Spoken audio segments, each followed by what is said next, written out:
بسم اللہ الرحمن الرحیم۔ السلام علیکم، میں ہوں شجیع اللہ فراست۔ آپ دیکھ رہے ہیں نیشنل اور انٹرنیشنل نیوز پر مشتمل 4 ٹی وی کا خصوصی خبرنامہ دنیا بھر سے، یعنی خبریں آپ کی نظر سے۔ سب سے پہلے ہیڈ لائنز۔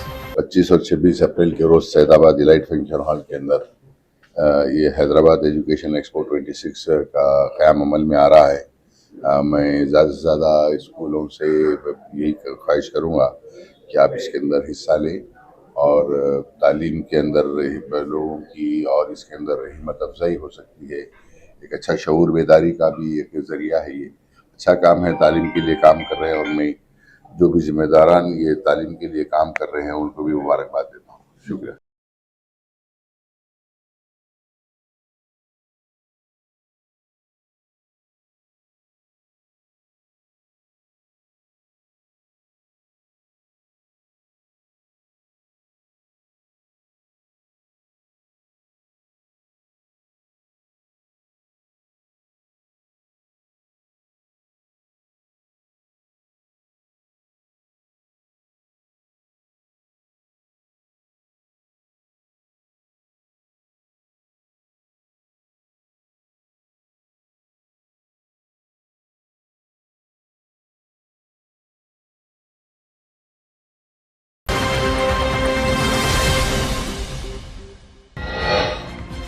عباس عرقچی نے کی عاصم منیر سے ملاقات، امریکی تجویزوں پر ایران کا جواب حوالے کیا، ہرمز کی ناکہ بندی ہٹانے کا مطالبہ۔ امریکی نمائندے وٹکاف اور کشنر اسلام آباد پہنچ رہے ہیں، ڈائریکٹ بات چیت پر الجھن، وائٹ ہاؤس کو ڈیل کی امید۔ امریکہ نے اسرائیل کے کہنے پر ایران پر حملہ کیا، اسٹیٹ ڈپارٹمنٹ کی خفیہ دستاویز میں ہوا خلاصہ، ٹرمپ کا بیان جھوٹا ثابت ہوا۔ لبنان میں اسرائیل کے حملے، حزب اللہ نے کہا کوئی طاقت ہتھیار چھوڑنے کے لیے مجبور نہیں کر سکتی۔ کویت میں عراق سے ڈرون حملے، سعودی عرب، بحرین اور جی سی سی نے کی مذمت، بغداد سے کہا شیعہ تنظیموں پر لگام کسی جائے۔ غزہ میں اسرائیل کی بربریت، 48 گھنٹوں میں 17 فلسطینی جاں بحق، امدادی قافلے سمود 2 کا سفر جاری۔ افریقی ملک مالی میں ملیٹنٹ گروپس کے حملے، اہم مقامات پر قبضے کا دعویٰ، فوجی حکومت نے کہا حملہ آوروں کو پسپا کر رہے ہیں۔ یوکرین پر رشیا کا بڑا حملہ، کیو نے کہا سول انفراسٹرکچر کو نشانہ بنایا گیا، زیلنسکی نے کی محمد بن سلمان سے ملاقات۔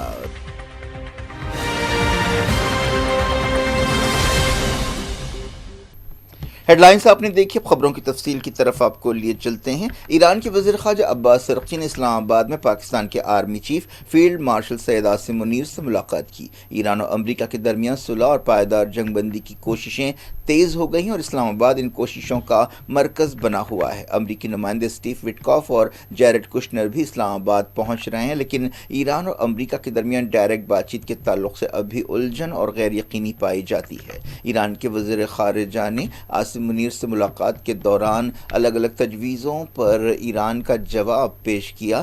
یہ تجویزیں امریکہ کی طرف سے پیش کی گئی تھیں۔ ایران کے سرکاری ٹیلی ویژن نے یہ بات بتائی۔ عباس عرقچی اور عاصم منیر کی ملاقات میں پاکستان کے وزیر خارجہ محسن نقوی اور نیشنل سیکیورٹی ایڈوائزر عاصم ملک بھی شریک تھے۔ ایران کے نائب وزیر خارجہ غریب آبادی اور پاکستان میں ایران کے سفیر امیر مقدم بھی شریک ہوئے۔ بتایا گیا کہ عباس عرقچی پاکستان کے وزیر اعظم شہباز شریف سے بھی ملاقات کر رہے ہیں۔ یہ بھی کہا گیا کہ عباس عرقچی پاکستان کے بعد عمان اور رشیا کے دورے پر جائیں گے۔ کئی ملک صلح کی کوششوں میں پاکستان کے ساتھ مل کر کام کریں، جن میں عمان، رشیا بھی شامل ہے۔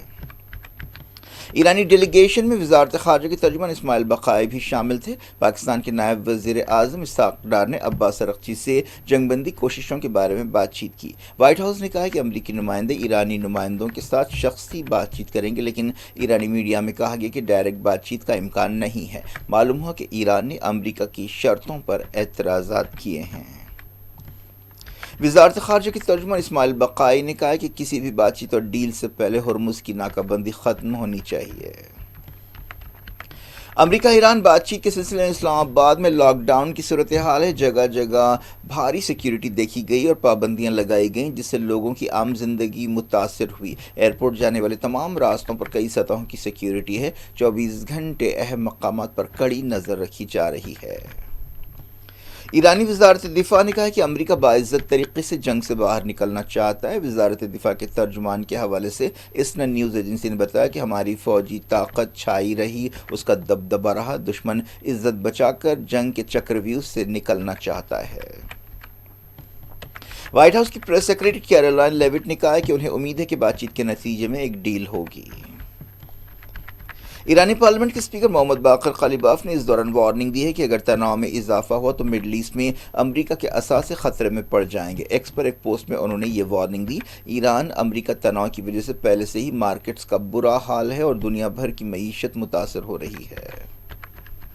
یونائیٹڈ نیشنز کے جنیوا دفتر میں ایران کے سفیر نے کہا کہ ایران جنگ نہیں چاہتا لیکن وہ اس وقت تک اپنی حفاظت کرتا رہے گا جب تک دشمن حملے نہیں روکتا اور یہ ضمانت نہیں دیتا کہ ایسے حملے دوبارہ نہیں ہوں گے. بی بی سی ریڈیو سے بات چیت کرتے ہوئے یونائیٹڈ نیشنز جنیوا دفتر میں ایران کے نمائندے علی بحرینی نے کہا کہ یہ خبریں غلط ہے کہ ایران کے اندر کوئی اختلافات پائے جاتے ہیں جیسا کہ امریکہ کی طرف سے دعوے کیے گئے ہیں. اسٹیٹ ڈپارٹمنٹ کی ایک دستاویز میں اس بات کی تصدیق کی گئی ہے کہ امریکی فوج نے اسرائیل کی مدد کے لیے اس کی درخواست پر ایران پر حملے کیے. اس طرح صدر ڈونلڈ ٹرمپ کا یہ بیان جھوٹا ثابت ہوا کہ امریکہ نے آزادانہ اپنے طور پر ایران پر حملے کا فیصلہ کیا. اسٹیٹ ڈپارٹمنٹ کے لیگل ایڈوائزر ریڈ رابنسٹین نے یہ میمو جاری کیا. اس میمو میں صاف طور پر لکھا ہے کہ امریکہ نے اپنے اتحادی اسرائیل کی مدد کے لیے یہ کارروائی کی. پیر کو ہی ڈونلڈ ٹرمپ نے دعویٰ کیا تھا کہ ایران پر حملے کے فیصلے میں اسرائیل کا کوئی رول نہیں تھا. ٹرمپ نے کہا کہ اسرائیل نے جنگ کے بارے میں ان سے کوئی بات چیت نہیں کی. لبنان میں اسرائیل کے حملے جاری رہے. حزب اللہ نے بھی لبنان میں اسرائیل کے قبضہ کیے ہوئے علاقوں پر اسرائیلی فوج کو نشانہ بنایا اور اسرائیل میں بعض جگہ حملے کیے. لبنان کی سرکاری نیوز ایجنسی نے یہ بات بتائی. ساؤتھ لبنان میں اسرائیلی فوج اور حزب اللہ کے درمیان جھڑپیں ہو رہی ہیں. ایک رپورٹ میں کہا گیا کہ اسرائیلی فوج نے لبنان میں اپنے قبضہ کیے ہوئے علاقوں میں بعض عمارتیں گرائی ہیں. حزب اللہ کے کالا عہدیدار نے کہا کہ کوئی عالمی طاقت یا علاقائی طاقت اسے ہتھیار چھوڑنے کے لیے مجبور نہیں کر سکتی. اسرائیل اور امریکہ مسلسل اس طرح کا مطالبہ کر رہے ہیں کہ حزب اللہ کو نہتہ کیا جائے. انہوں نے کہا کہ وہ اسرائیلی جارحیت اور قبضے کے خلاف لڑائی جاری رکھیں گے. حزب اللہ پولیٹیکل کونسل کے ڈپٹی ہیڈ محمد قماتی نے دباؤ کو رد کرتے ہوئے کہا کہ مزاحمت کے ہتھیار لبنان کی زمینوں کی آزادی سے جڑے ہیں. انہوں نے اسرائیل کے ساتھ ڈائریکٹ بات چیت کے بارے میں لبنان کے عہدیداروں کے بیانات کو رد کر دیا. انہوں نے کہا کہ بیروت کی حکومت نہیں جانتی کہ قابض اسرائیل کے ساتھ بات چیت کیسے کی جائے. سینئر عہدیدار نے لبنان کے اندر بدامنی کو ہوا دینے کی کوششوں کے خلاف خبردار کیا. مڈل ایسٹ جنگ کی وجہ سے کم 43 جہاز خلیج میں پھنسے ہوئے ہیں. جب سے 28 فروری کو ایران جنگ شروع ہوئی ہے خطے میں کئی شپنگ کمپنیز نے اپنی سروسز روک دی ہیں. ان میں سے بہت سی کمپنیاں اپنے جہازوں کو نکالنے میں کامیاب بھی رہی ہیں. ایران اور امریکہ کے درمیان تناؤ میں فی الحال آبنائے ہرمز توجہ کا مرکز بنی ہوئی ہے جہاں سے دنیا کے تیل کا 20% حصہ گزرتا ہے. بحرین، سعودی عرب اور دوسرے خلیجی ملکوں نے عراق سے کویت پر حملے کی مذمت کی ہے. بحرین نے کہا کہ وہ کویت کے ساتھ کھڑا ہے اور اس کی سیکیورٹی کے لیے کیے جانے والے تمام فیصلوں کی تائید کرے گا. بحرین نے عراقی حکومت سے کہا کہ وہ عراقی سرزمین سے جارحیت کرنے والوں کے خلاف سخت کارروائی کرے. عراق میں ایسی کئی تنظیمیں ہیں جو ایران کی حامی ہیں اور کافی سرگرم ہیں. سعودی وزارت خارجہ نے بھی کویت میں ڈرون حملوں کی مذمت کی اور عراقی حکومت سے کہا کہ وہ اپنی زمین سے خلیجی ملکوں کو خطرات کو روکے. کویت کی فوج نے اس سے پہلے کہا تھا کہ عراق سے چھوڑے گئے ڈرونز کے ذریعے 2 فوجی چوکیوں کو نشانہ بنایا گیا. اس دوران جی سی سی نے بھی عراق سے کویت پر حملوں کی مذمت کی. ایک بیان میں جی سی سی سیکریٹری جنرل جسیم محمد البدیوی نے کہا کہ یہ حملے عالمی قانون، اصولوں اور اچھے پڑوسیوں کے تعلقات کی خلاف ورزی ہے. غازہ میں اسرائیل کی تازہ بربریت میں 13 فلسطینی جاں بحق ہوئے ہیں، جن میں ایک عورت اور چھوٹی بچی شامل ہے۔ اسرائیل نام نہاد جنگ بندی کے باوجود غازہ میں مسلسل حملے کر رہا ہے، خلاف ورزیاں کر رہا ہے۔ ان میں اب تک 1000 سے زیادہ فلسطینی جاں بحق ہو چکے ہیں۔ فلسطین انفارمیشن سینٹر نے بتایا کہ اسرائیل کی تازہ کارروائی میں ایک کم سن بچی دعا محمد جاں بحق ہوئی۔ یہ بچی دیر البلح میں اسرائیلی فائرنگ میں اپنی ماں کے ساتھ جاں بحق ہوئی۔ کئی دوسرے مقامات پر بھی اسرائیل نے حملے کیے۔ فلسطین کی وزارت صحت نے بتایا کہ 7 اکتوبر 2023 کے بعد سے اسرائیلی بربریت میں جاں بحق فلسطینیوں کی تعداد 72,568 ہو گئی ہے۔ غازہ کی وزارت صحت نے بتایا کہ پچھلے 48 گھنٹوں میں جملہ 17 فلسطینی شہید ہوئے ہیں۔ مغربی کنارے میں یہودی آباد کاروں نے حملے جاری رکھے۔ ایک بزرگ فلسطینی کے اغوا اور بعض فلسطینیوں کے گھروں پر حملوں کی خبریں ملی ہیں۔ ترکی سے روانہ ہونے والا امدادی قافلہ سمود 2 اپنا سفر جاری رکھے ہوئے ہے، جو غازہ کی ناکہ بندی توڑنے کے مقصد سے نکلا ہے۔ اس سے پہلے ایسی کوششوں کو اسرائیل نے طاقت کے زور پر ناکام بنایا تھا۔ اس قافلے میں 70 سے زیادہ کشتیاں اور جہاز شامل ہیں۔ ان میں کئی جہاز اور کشتیاں بارسلونا، اسپین اور ٹونیشیا سے بھی روانہ ہوئی ہیں۔ افریقہ کے ملک مالی میں ملیٹنٹ گروپس نے ایک ساتھ کئی حملے کیے۔ دارالحکومت بماکو دھماکوں سے گونج رہا ہے۔ فوج نے بتایا کہ لڑائی ہو رہی ہے اور ہم ہتھیار بند گروپوں کو پیچھے دھکیلنے کی کوشش کر رہے ہیں، پسپا کرنے کی کوشش کر رہے ہیں۔ ایک فوجی اڈے پر بڑا حملہ کیا گیا۔ یہ کئی برسوں میں ملیٹنٹس کا سب سے بڑا حملہ ہے۔ مالی میں امریکہ کے سفارت خانے نے اپنے شہریوں کو مشورہ دیا کہ وہ شیلٹرز میں پناہ لیں اور سفر نہ کریں۔ مالی میں کئی تنظیمیں سرگرم ہیں۔ ایسی ایک تنظیم جماعت النصرہ السلام المسلمین اور LFA ہے۔ LFA کے ترجمان محمد ایلام رمضان نے بتایا کہ ان کی فورسز نے کئی مقامات پر کنٹرول سنبھال لیا ہے۔ انہوں نے پڑوسی ملکوں برکینا فاسو اور نائجر سے کہا کہ وہ مداخلت نہ کریں۔ مالی میں فی الحال فوجی حکومت ہے، جس کے لیڈر جنرل اسنا گوئناٹے 2020 میں فوجی بغاوت کے بعد سے حکومت سنبھال رہے ہیں۔ ملک کے کئی مقامات پر بندوق برداروں کو دندناتے ہوئے پھرتے دیکھا گیا۔ یوکرین پر رشیا کے بڑے حملے میں کم سے کم 7 لوگ ہلاک اور کئی زخمی ہو گئے۔ یوکرین کے صدر وولڈیمیر زیلنسکی نے کہا ہے کہ یہ حملہ رات بھر جاری رہا۔ اس دوران یوکرین نے بھی رشیا کی زمین پر بعض حملے کیے۔ زیلنسکی نے سوشل میڈیا پر کہا کہ رشیا کی چالیں ابھی تک نہیں بدلی ہیں۔ زیادہ تر سول انفراسٹرکچر پر حملے کیے گئے ہیں، جن میں رہائشی عمارتیں اور انرجی سائٹس شامل ہیں جنہیں نقصان پہنچا ہے۔ رشیا کی وزارت دفاع نے کنفرم کیا کہ اس نے کئی علاقوں میں 127 ڈرون سے حملے کیے۔ حال ہی میں زیلنسکی نے کہا تھا کہ ایران جنگ کی وجہ سے یوکرین کو نظر انداز کیا جا رہا ہے۔ زیلنسکی نے ایک دن پہلے ہی سعودی کران پرنس محمد بن سلمان سے ملاقات کی تھی اور خطے کے حالات پر بات چیت کی تھی۔ ایران جنگ کے بعد سے یوکرین اور سعودی عرب کے درمیان اور خلیجی ملکوں کے ساتھ اس کے تعلقات مضبوط ہوئے ہیں۔ یوکرین نے ان ملکوں کو ایرانی ڈرون سے نمٹنے کی جو اسٹریٹجی ہے اور اپنا جو تجربہ ہے اس سے خلیجی ملکوں کو واقف کرایا ہے۔ رشیا کی جنگ کے دوران رشیا ایران میں بنے ڈرونز، خاص طور پر شہید ڈرونز استعمال کرتا رہا ہے، جس سے انفراسٹرکچر کو نقصان پہنچایا گیا ہے۔ یوکرین کے صدر وولڈیمیر زیلنسکی نے اس دوران آذربائیجان کے ساتھ سیکیورٹی اور انرجی کے شعبوں میں بعض سمجھوتے کیے۔ رومینیا نے کہا ہے کہ کل رات یوکرین پر رشیا کے حملوں کے دوران ڈرونز کے پرزے اس کی زمین پر بھی گرے۔ لوٹتے ہیں انڈیا۔ ویسٹ بنگال میں اسمبلی الیکشنز کے دوسرے اور آخری مرحلے کے لیے کیمپین تیز ہو گئی ہے۔ اس مرحلے کے تحت 29 اپریل 4 کو ووٹ ڈالے جائیں گے۔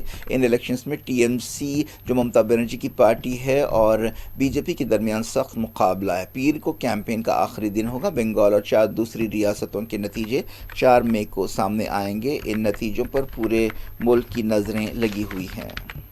اس دوران TMC لیڈر کنال گھوش نے کہا ہے کہ پہلے مرحلے میں BJP کی کمر ٹوٹ چکی ہے۔ انہوں نے دعویٰ کیا کہ TMC کو پہلے مرحلے میں 125 سے 135 سیٹیں حاصل ہوں گی۔ اس مرحلے میں 152 سیٹوں پر ووٹ ڈالے گئے ہیں۔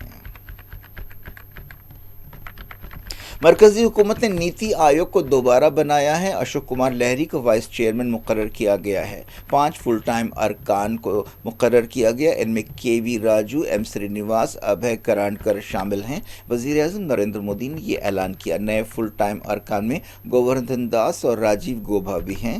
مودی حکومت نے 2015 میں پلاننگ کمیشن کی جگہ نیتی آیوگ کو قائم کیا تھا۔ وزیر اعظم نیتی آیوگ کے چیئرمین ہیں۔ ایکس مسلم کی حیثیت سے مشہور یوٹیوبر سلیم واسطق کو 1995 کے ایک اغوا اور قتل کیس میں گرفتار کیا گیا ہے۔ اس کیس کا تعلق 1995 میں ایک بزنس مین کے 13 سالہ بیٹے کے اغوا اور قتل سے ہے۔ واسطق کو غازی آباد سے گرفتار کیا گیا۔ وہ خود کو سوشل ورکر اور یوٹیوبر بتاتا ہے۔ فروری میں ہی اس پر اس کے مخالف اسلام تبصروں کے لیے حملہ کیا گیا تھا، جس میں وہ بری طرح زخمی ہو گیا تھا۔ پولیس نے بتایا کہ واسطق 31 سال سے قانون کے شکنجے سے باہر تھا۔ بتایا گیا کہ سلیم واسطق فرضی پہچان کے ساتھ رہ رہا تھا۔ اسے اغوا، جبری وصولی اور قتل کے لیے عمر قید کی سزا سنائی گئی تھی۔ 20 جنوری 1995 کو سیمنٹ کے بزنس مین کا بیٹا سندیپ بنسل اپنے گھر سے روانہ ہوا تھا، لیکن کبھی واپس نہیں لوٹا۔ اغوا کے بعد رہائی کے لیے 30,000 روپے مانگے گئے تھے۔ گھر والوں نے فوری پولیس کو خبر دی تھی۔ بعد میں مصطفیٰ آباد کی ایک نالی میں بچے کی لاش ملی تھی۔ کیا کچھ ہو رہا ہے آپ کی دنیا میں؟ آخر میں ہیڈ لائنز دنیا بھر سے ایک بار پھر دیکھتے ہیں۔ 25 اور 26 اپریل کے روز سید آباد ایلائٹ فنکشن ہال کے اندر یہ حیدرآباد ایجوکیشن ایکسپو 26 کا قیام عمل میں آ رہا ہے۔ میں زیادہ سے زیادہ اسکولوں سے یہی خواہش کروں گا کہ آپ اس کے اندر حصہ لیں اور تعلیم کے اندر لوگوں کی اور اس کے اندر ہمت افزائی ہو سکتی ہے۔ ایک اچھا شعور بیداری کا بھی ایک ذریعہ ہے۔ یہ اچھا کام ہے، تعلیم کے لیے کام کر رہے ہیں، اور میں جو بھی ذمہ داران یہ تعلیم کے لیے کام کر رہے ہیں ان کو بھی مبارکباد دیتا ہوں۔ شکریہ۔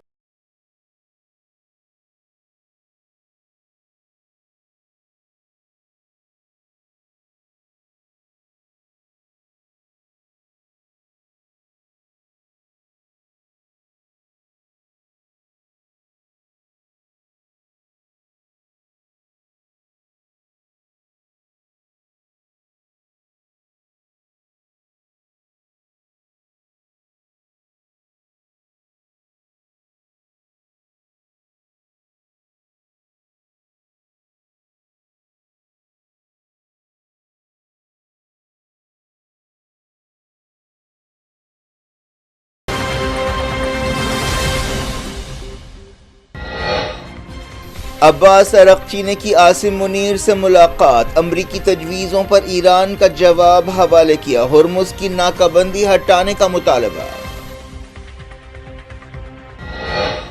امریکی نمائندے وٹکاف اور کشنر اسلام آباد پہنچ رہے ہیں۔ ڈائریکٹ بات چیت پر الجھن، وائٹ ہاؤس کو ڈیل کی امید۔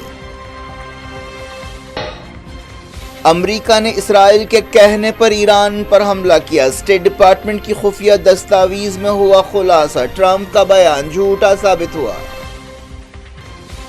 لبنان میں اسرائیل کے حملے، حزب اللہ نے کہا کوئی طاقت ہتھیار چھوڑنے کے لیے مجبور نہیں کر سکتی۔ کویت میں عراق سے ڈرون حملے، سعودی عرب، بحرین اور جی سی سی نے کی مذمت۔ بغداد سے کہا شیعہ تنظیموں پر لگام کسی جائے۔ غزہ میں اسرائیل کی بربریت، 48 گھنٹوں میں 17 فلسطینی جاں بحق۔ امدادی قافلے سمود 2 کا سفر جاری۔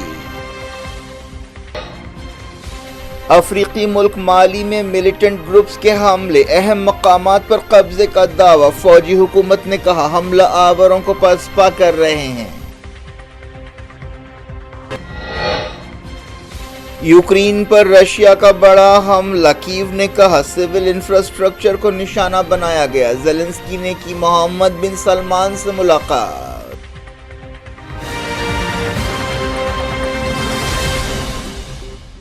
یہ تھی آج کی خبریں۔ شجیع اللہ فراست کو دیں اجازت اور اپنا بے حد خیال رکھیں۔